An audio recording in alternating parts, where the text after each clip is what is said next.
Hello everyone, my name is Nidhi Verma और आज के वीडियो में हम लोग डिस्कस करने वाले हैं कि किस तरीके से हम लोग कम टाइम में, अपने पास सिर्फ 2 महीने बचे हुए हैं, तो उस 2 महीने में किस तरीके से उस 2 महीने को इतने अच्छे तरीके से यूटिलाइज किया जाए कि हमारा रिवीजन भी हो जाए, हमारे टेस्ट भी हो जाए, साथ ही साथ हमारे क्वेश्चन प्रैक्टिस भी हो जाए। ठीक, अब देखो 2 महीने हैं, जो मई वाला टाइम है उसको आप मत काउंट करिए, क्योंकि उस 3-4 दिन में ना आपके ऊपर बहुत ज्यादा प्रेशर रहेगा, एंजाइटी रहेगी, आपके माइंड में अलग अलग थॉट्स चलते रहते हैं। देखो, कहा जाता है कि खुद को स्टेबल रखिए।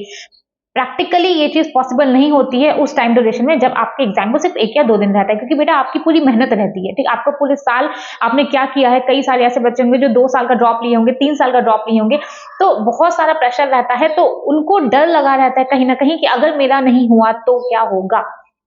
तो उस 4 दिन को छोड़ दीजिए, उसकी बात हम लोग बाद में करेंगे। फिलहाल आज का अपना टॉपिक है कि रिवाइज किस तरीके से किया जाए। तो अभी इस टॉपिक को करने से पहले हम एक बात और आपसे बात करना चाहेंगे कि बहुत सारे बच्चे ऐसे होंगे ना कि जो पढ़ तो रहे होंगे लेकिन उनकी पढ़ाई प्रॉपर नहीं हो पा रही होगी, उनके मन में डिप्रेशन, एंजाइटी, बहुत सारे थॉट्स आ रहे होंगे कि ऑलरेडी इतने सारे बच्चे पढ़ रहे हैं, इतने सारे तैयारी कर रहे हैं, 28 लाख बच्चों ने फॉर्म डाला है, कुछ अप्रोक्सीमेट ऐसा ही है, मुझे एग्जैक्ट डेटा नहीं पता, इतने बच्चों ने फॉर्म डाला है, मेरा सिलेक्शन क्यों होगा? बशर्ते जब मैंने अभी पढ़ाई जनवरी से स्टार्ट किया है, दिसंबर से स्टार्ट किया है, मेरा सिलेक्शन क्यों होगा? तो एक बात समझो, नंबर्स देख करके मत डरो कि 28 लाख डाल रहे हैं, 25 लाख डाल रहे हैं, 30 लाख डाल रहे हैं, हर साल डालते हैं। हर किसी का सिलेक्शन नहीं होता। लास्ट ईयर 24 लाख ने डाला था तो 24 के 24 का सिलेक्शन नहीं होता। एक और बात समझो, आधे से ज्यादा जनसंख्या नीट एस्पिरेंट्स की कम हो चुकी है, वो हार मान चुके हैं, या तो उन्हें नेक्स्ट ईयर वापस से ड्रॉप लेना है, अदरवाइज वो कोई ना कोई बहाना ढूंढ रहे हैं कि उन्हें क्या करके अपने घर जाना है, अदरवाइज या तो वो ड्रॉप ले रहे होंगे। आपको क्या करना है, आप लगे रहो यार, अपने आपका क्या काम है, आपको पढ़ना है, आप मेहनत कर रहे हो, तो जब मेहनत कर ही रहे हो तो सेल्फ डाउट में रह करके मेहनत करने से बेहतर है कि अपने ऊपर ट्रस्ट करो कि हाँ मैं मेहनत कर रहा हूं, ये वेस्ट नहीं होगा, ये वेस्ट नहीं होगा। सिलेक्शन की बात मत करो हमेशा। मुझे समझ में आता है कि आप तैयारी कर रहे हो, आपका अल्टीमेट गोल क्या है, आपको सिलेक्ट होना है, लेकिन जब आप उस लेवल की मेहनत करोगे ना, आपके लिए सिलेक्शन मैटर ही नहीं करेगा, क्योंकि आपको पता होगा कि हाँ आपका सिलेक्शन होगा, कोई आपका सिलेक्शन नहीं रोक सकता। लेकिन आपको उस लेवल की मेहनत करनी होगी, तब आप मुझसे या किसी और से नहीं पूछोगे कि दीदी मैं ये पढ़ लूं मेरा सिलेक्शन हो जाएगा, मैं ये कर लूं मेरा सिलेक्शन हो जाएगा। आपको मेहनत करनी है, ठीक है, आप मेहनत करो, आप अपना पार्ट करो, जो आपका पार्ट है आप उसको करो, आप मेहनत करो, सिलेक्शन डेफिनेटली होने वाला है आपका।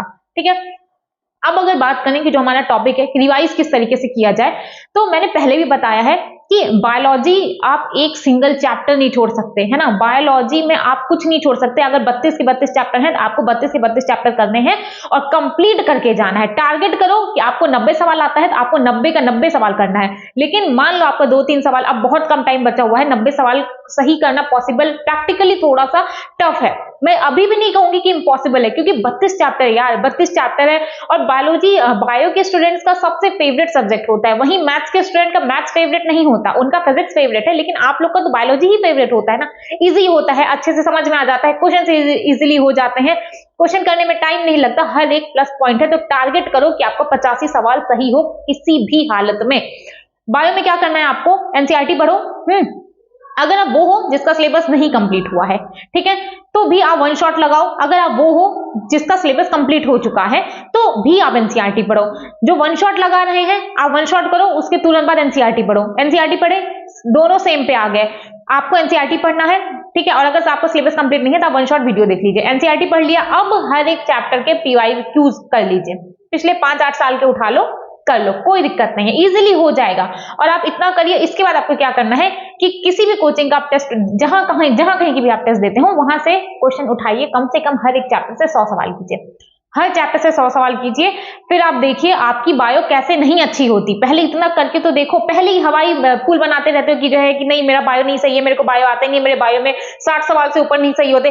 भैया बार बार प्रैक्टिस करोगे तब सही होगा, बिना प्रैक्टिस किए हार मान लोगे कि नहीं मैंने तो, ओ माय गॉड, बहुत सारे बच्चे ऐसे भी होते हैं ना कि जिनको क्या लगता है, बहुत ज्यादा ड्रॉपर्स की प्रॉब्लम है, वो बायो पढ़ते ही नहीं है, वो सोचते हैं कि मैं लास्ट के 1-2 महीने में बायो पढ़ूंगा, मेरा तो बायो तैयार है।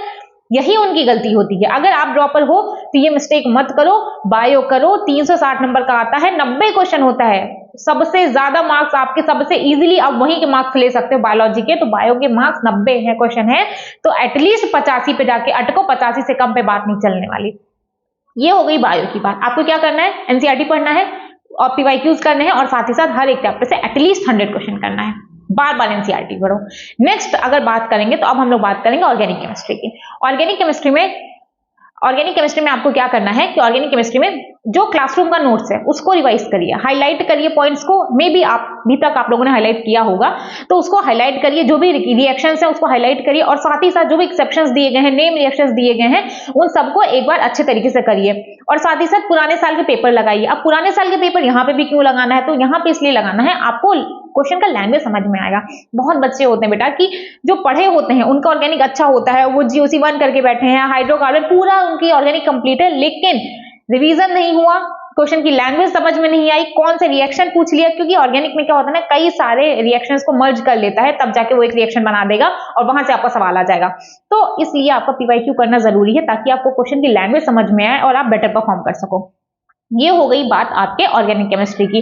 अगर आप बात करें इनऑर्गेनिक केमिस्ट्री की, तो अगर आपके पास नोट्स है, आप नोट्स को पढ़ो, नोट्स नहीं है तो एनसीईआरटी को पढ़ो, कोई दिक्कत नहीं है, नोट्स पढ़ो या एनसीईआरटी पढ़ो, बार बार पढ़ो, क्योंकि डायरेक्टली इनऑर्गेनिक केमिस्ट्री आपकी बायो की तरह है कि सिर्फ एनसीईआरटी से ही आएगा, एनसीईआरटी के बाहर कुछ नहीं आएगा। क्वेश्चन प्रैक्टिस करो, जितना कर सकते हो उतना सवाल लगाओ, ठीक है।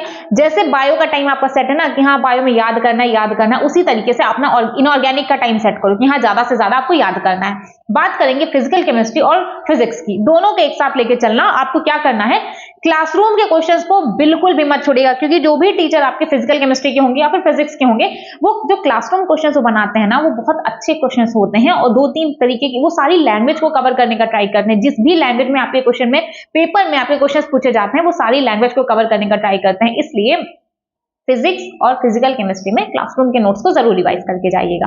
तो आपको क्या करना है, फिजिक्स और फिजिकल में एक तो आपको क्लासरूम के नोट्स पढ़ने हैं और साथ ही साथ उसके सारे क्वेश्चंस को करो, 2 बार करो, 3 बार करो, जितनी बार कर सकते हो उतनी बार करो। उसके अलावा प्रीवियस ईयर का पेपर करो, उसके अलावा हर एक चैप्टर से कम 50 सवाल करो, ठीक है। अगर सबको समराइज किया जाए तो बायोलॉजी में आपको करनी थी एनसीईआरटी के बाद आपको हर एक चैप्टर से 100 सवाल करना है।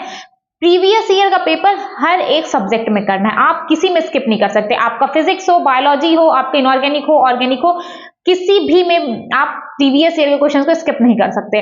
तो आपका बायोलॉजी हो उसमें भी आपको करना है, केमिस्ट्री हो या फिजिक्स हो, सब में आपको प्रीवियस ईयर के क्वेश्चंस करने ही करने हैं। और ऑर्गेनिक में क्या करना था, ऑर्गेनिक में आपको जो भी सर ने क्लास में हाईलाइटेड पॉइंट्स हैं उसको बार बार रिवाइज करिए और साथ ही साथ क्वेश्चन को प्रैक्टिस करिए। प्रीवियस ईयर के क्वेश्चंस को इसमें आपको कई बार करना है जिससे कि आपको लैंग्वेज समझ में आए। इनऑर्गेनिक केमिस्ट्री में ज्यादा से ज्यादा एनसीईआरटी पढ़िए और वहीं पे फिजिकल और फिजिक्स में आपको क्या करना है कि जो सर ने क्लास में क्वेश्चंस कराए हैं ना, उसको आप ज्यादा से ज्यादा अच्छे तरीके से करिए, क्योंकि टीचर्स क्लासरूम के जो क्वेश्चंस कराते हैं वो बहुत ज्यादा इंपॉर्टेंट होते हैं और वो ट्राई करते हैं कि क्वेश्चन पेपर में आपके जितनी भी लैंग्वेज में सवाल पूछा जा सकता है वो हर एक लैंग्वेज को कवर करें। आई होप आपको समझ में आया होगा। एक और बात मैं आपको बताऊंगी कि हार मत मानो, अभी जो टाइम चल रहा है ना, अभी जो टाइम चल रहा है मार्च और अप्रैल, ठीक, दोनों महीना बहुत ज्यादा इंपॉर्टेंट है। मत हार मानिए, रिवाइज करते रहिए, पुराने साल के पेपर देते रहिए। अब आपके पास कोई काम नहीं होना चाहिए, लिटरली कोई काम नहीं होना चाहिए। अगर आप 30% भी आपका सिलेबस कंप्लीट है ना, 40% भी आपका सिलेबस कंप्लीट है, तो आप मानो मेरी बात, आप अगर दिन रात मेहनत करोगे, चांस बनता है आपका सिलेक्शन होने का, ठीक है।